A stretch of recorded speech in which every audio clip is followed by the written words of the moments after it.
नमस्कार बंधुरा रान्नाघरे सबाइके स्वागत। आज शेयर करब धोकार डालना किभाबे रान्ना करबे। आशा करी এই রেসিপিটা তোমাদের ভালো লাগবে। তাহলে ধোকার ডালনা কিভাবে রান্না করব দেখে নেওয়া যাক আজকের এই ভিডিওতে। ধোকার ডালনা রান্নার জন্য আমি এখানে নিয়ে নিয়েছি 6 পিস ধোকা। এই ধোকার রেসিপিটা তোমাদের অন্যদিন শেয়ার করব। ধোকাটাকে তাও আমি একটু হালকা তেলে ভেজে নেব।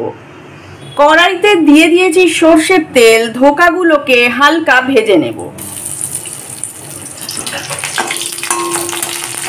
ধোকাগুলোকে ভেজে নিচ্ছি। সব ধোকাগুলোকে ভেজে ভেজে একটি পাত্রে তুলে নিয়েছি।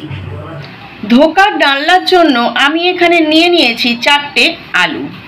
আলুগুলোকে 2 পিস করে কেটে নেব। আর নিয়েছি আদা, রসুন, পেঁয়াজ আর টমেটো। এগুলোকে ছোট ছোট করে কেটে পেস্ট করে নেব। আলুগুলোকে কেটে ধুয়ে নিয়েছি। এখন আলুগুলোকে ভেজে নেব। তেলটা গরম হয়ে গেছে, আলুগুলোকে দিয়ে দেব।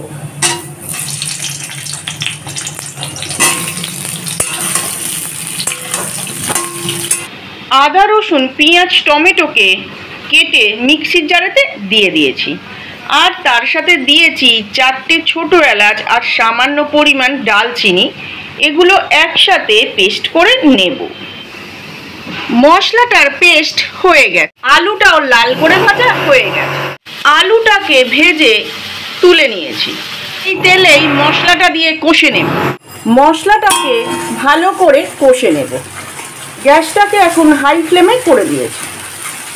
মিনিট 5 মশলাটা কষে নেওয়ার পর এখন দিয়ে দেব সামান্য পরিমাণ চিনি, নুন, হলুদ গুঁড়ো, জিরের গুঁড়ো আর লঙ্কার গুঁড়ো।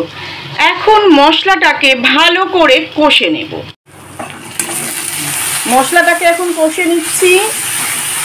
যত ভালো করে মশলাটাকে কষবো তরকারির টেস্টটাও ঠিক ততটাই ভালো হবে। মশলাটা থেকে তেল ছেড়ে এসেছে। এখন আলুগুলোকে দিয়েও কষে নেব।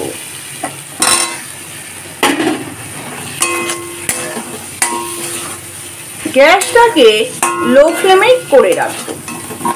আলুটা কষা হয়ে গেছে। এখন এর মধ্যে জল অ্যাড করব।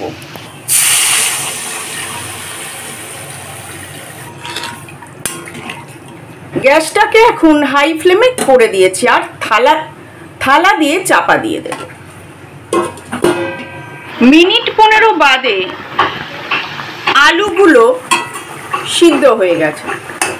আর ধোকার ডালনা রান্নাটাও সম্পূর্ণ রেডি হয়ে গেছে। এখন গ্যাসটাকে অফ করে দিয়ে ধোকাগুলোকে দিয়ে দেব।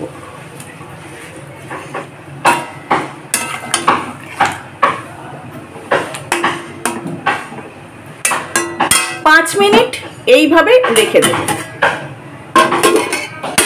5 মিনিট পর থালাটা খুলতেই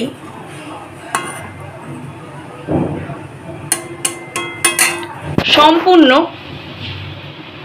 রেডি হয়ে গেছে। এই রকম ধোকার ডালনা গরম ভাতে, রুটি বা পরোটার সাথে অসাধারণ লাগে। আশা করি আজকের এই রেসিপিটা তোমাদের ভালো লাগলো। তাহলে আজকের মতো এই পর্যন্ত। আসি বন্ধুরা, আবার আসবো নতুন কোনো রান্নার রেসিপি নিয়ে।